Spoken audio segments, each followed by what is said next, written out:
Guys, so Prabhas గారు నటించిన కల్కి మూవీ అయితే రిలీజ్ అయింది. సో ఈ మూవీ గురించి ఒక్క మాటలో చెప్పాలంటే అద్భుతంగా ఉంది. So Prabhas fans blockbuster కొట్టేసాం. సో కాల్ రగరేసుకొని తిరగండి. అండ్ అలాగే ప్రభాస్ గారు మన ఇండస్ట్రీకి ఒక మంచి బ్లాక్ బస్టర్ మూవీని మళ్ళీ అందించారు. సో ఈ క్రెడిట్స్ అంతా కూడా నాగార్జున గారిదే. అండ్ ఈ మూవీ గురించి మనం మాట్లాడుకుంటే సో ప్రభాస్ గారిని అయితే కర్ణుడిగా చూపించడం జరిగింది. అండ్ అలాగే విజయ్ దేవరకొండ గారిని అర్జునుడిగా చూపించడం జరిగింది. అమితాబ్ బచ్చన్ గారిని అయితే అశ్వత్థామగా అయితే చూపించడం అయితే జరిగింది. అండ్ అలాగే కృష్ణుడి క్యారెక్టర్ని అయితే రివీల్ అయితే చేయలేదు. అండ్ ఈ మూవీ గురించి మనం మాట్లాడుకుంటే ఫస్ట్ హాఫ్ గురించి మాట్లాడుకుంటే సో ఈ మూవీలో మహాభారతం యొక్క రెఫరెన్సెస్ చాలా ఉన్నాయన్నమాట. సో మీకు మహాభారతం ఎంతో కొంత తెలిస్తేనే మీకు ఈ మూవీ అయితే అర్థమవుతుంది. లేకపోతే సో చాలామంది అంటున్నారు ఫస్ట్ హాఫ్ స్లోగా ఉందని.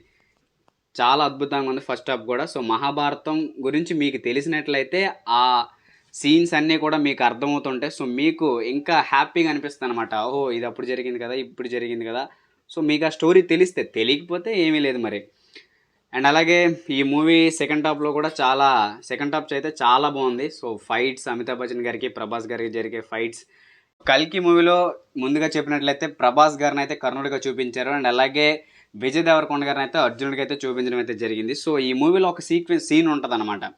ఏంటంటే సో ఈ మూవీలో అయితే అర్జునుడిని అయితే తక్కువ చేశారని మనం చెప్పుకోవాలి. ఎందుకంటే నాగార్జున గారు మరి సరిగ్గా స్టడీ చేశారో లేదో, మరి మహాభారతాన్ని వ్యాస భారతం చదివారో లేదో తెలియదు కానీ సో అసలు ఎక్కడ లేని సీన్ని పట్టుకొచ్చి ఆయన అయితే పెట్టడం అయితే జరిగింది.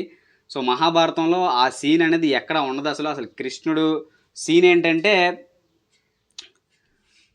అర్జునుడు కర్ణుడు సో బాణాలు వేసుకుంటే సో అర్జునుడు రథం 2 అడుగులు వెనక్కి వెళ్తుంది. సో అర్జునుడు బాణం వేస్తే మళ్ళీ కర్ణుడు రథం 10 అడుగులు వెనకైతే వెళ్తుంది. సో అప్పుడు కృష్ణుడు కర్ణుడికి ఎలివేషన్ ఇస్తాడు. సో మహాభారతంలో అది ఎక్కడా కూడా లేదు. అలాగే కృష్ణుడు ఎప్పుడు అర్జునుడికి సో ఉత్సాహపరుస్తూ ఉంటాడు కానీ నిరుత్సాహపరచడు. సో ఈ మూవీలో జరిగింది ఏంటంటే సో కర్ణుడి క్యారెక్టర్ని హైప్ చేయడం కోసం అర్జునుడి క్యారెక్టర్ని అయితే తగ్గించడం అయితే జరిగింది. అండ్ అలాగే కర్ణుడు అర్జునుడిని అసలు ఓడించలేదు వ్యాస భారతం ప్రకారం. ఎందుకంటే సో కర్ణుడు అర్జునుడి చేతుల్లో 6 సార్లు అయితే ఓడిపోవడం అయితే జరిగింది. ఓడిపోయింది కాకుండా పారిపోయాడు. సో నేను మీకు చెప్తాను చూడండి. ఫస్ట్ అయితే ద్రౌపది స్వయంవరంలో అర్జునుడి చేతుల్లో కర్ణుడు ఓడిపోయి పారిపోయాడు. అండ్ అలాగే సెకండ్ ఘోషయాత్రలో చిత్రసేనుడి చేతుల్లో చిత్రరథుడు అనే గంధర్వుడి చేతుల్లో వాళ్ళ సైన్యం చేతుల్లో సో కర్ణుడు ఓడిపోయి దుర్యోధనుడు ఏమయ్యాడో చూడకుండా పారిపోయాడు. సో మళ్ళీ కర్ణుడు దుర్యోధనుడికి పెద్ద ఫ్రెండ్షిప్ అంటారు కదా. సో అంతేం లేదు. సో ఓడిపోయి పారిపోతే అప్పుడు అర్జునుడు వచ్చి చిత్రసేనుడిని ఓడిస్తాడు. అండ్ అలాగే గంధర్వ సైన్యాన్ని అంతటిని ఓడిస్తారు.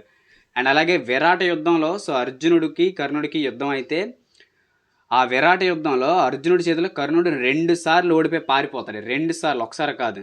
సో అలాగే ఆ యుద్ధంలో సో మొత్తం భీష్ముడు, ద్రోణుడు సో వీళ్ళంతా కూడా ఓడిపోతారు అనమాట. అండ్ అలాగే కురుక్షేత్రంలో కూడా అశ్వత్థామ 2 సార్లు కర్ణుడిని కాపాడుతాడు అర్జునుడి దగ్గర నుంచి. బట్ వీళ్ళు ఏం చూపించారో తెలుసా? సో కర్ణుడు అశ్వత్థామను కాపాడినట్టు, సో తనేదో అశ్వత్థామ కన్నా గొప్ప వీరుడు అన్నట్టు చూపించారు. సో ఇవన్నీ కూడా చాలా తప్పులే. అండ్ అలాగే కృపాచార్యుడు కూడా కర్ణుడు అర్జునుడి నుంచి కాపాడతాడు. సో కృపాచార్యుడు ఎవరికి తెలియదు. సో దీన్ని చూస్తున్న వారికి ఇలా చాలా తప్పుగా అయితే చూపించడం అయితే జరిగింది. అండ్ అలాగే లాస్ట్ డే యుద్ధంలో కూడా కర్ణుడు అర్జునుడి చేతులు ఓడిపోతాడు. బట్ తనకున్న శాపాల కారణంగా సో తన చావు ఎలాగైతే వెళ్ళాలో సో అలా వెళ్తుంది. సో దానికి అర్జునుడు ఏం చేయలేడు మరి. సో తను కృష్ణుడు చెప్పిన మాట ప్రకారం కొట్టాల్సి వస్తుంది. లేకపోతే అర్జునుడు ముందు కర్ణుడు నిలబడలేడు మహాభారతంలో. సో మీరు చూసి అదే నిజమని నమ్మికండి. జస్ట్ వాళ్ళు ఏదో రెఫరెన్స్లు తీసుకుంటారు అంతే. సో ప్రభాస్ క్యారెక్టర్ని హైప్ చేయాలి కాబట్టి సో ఆబ్వియస్లీ కర్ణుడి క్యారెక్టర్ని అయితే హైప్ చేయడం అయితే జరిగింది. సో అదైతే మాత్రం నిజం కాదు, మీరు నమ్మకండి. అండ్ కల్కి మూవీలో అయితే అర్జునుడి యొక్క గాంధీవం అయితే చూపించడం అయితే జరిగింది. సో అర్జునుడు ధనస్సు పేరే గాంధీవం అనమాట. సో అందుకే ఆయనకి గాంధీవధారి అర్జున్ అన్న పేరు అయితే ఉంటుంది. సో ఆయన గాంధీవం అయితే ఈ మూవీలో అయితే చూపించారు. సో ఆ గాంధీవం చాలా పవర్ఫుల్ అనమాట. సో దాన్ని అర్జునుడు తప్ప సో ఇంకెవరైతే యూజ్ చేయలేరు. సో అది బ్రహ్మదేవుడి దగ్గర నుంచి ప్రజాపతి దగ్గర నుంచి సో ఇంకెవరెవరికి వెలిస్తే వరుణ్ దేవుడు అయితే అర్జునుడికి అయితే ఇస్తారు. సో ఆ గాంధీవం ఎంత పవర్ఫుల్ అంటే దాన్ని టంకారం ఒక్కసారి లాగి వదిలితే ఆ సౌండ్కే కొన్ని లక్షల సైన్యం అయితే పడిపోద్ది అనమాట. ఆ గాంధీవం అంత పవర్ఫుల్. సో నార్మల్ మన్నాటి హ్యూమన్స్ అయితే దాన్ని ఒకసారి చూస్తే మనకు కలిపోతాయి. సో అంత పవర్ఫుల్ ఆ గాంధీవం. కమల్ హాసన్ గారి చేతులకు అయితే వెళ్ళిపోయింది. సో లాస్ట్లో చూపించారు. సో ఆ సీన్లో ఆ గాంధీవాన్ని ఒక్కసారి కమల్ హాసన్ గారు లాగా వదిలితే సో దాని సౌండ్కి అందరూ సో పడిపోయినట్లు సో ఇలాంటి సీన్ క్రియేట్ చేస్తే ఇంకా హైలైట్గా ఉంది. సో అది యాడ్ చేస్తే బాగుండని నేనైతే అనుకుంటున్నాను.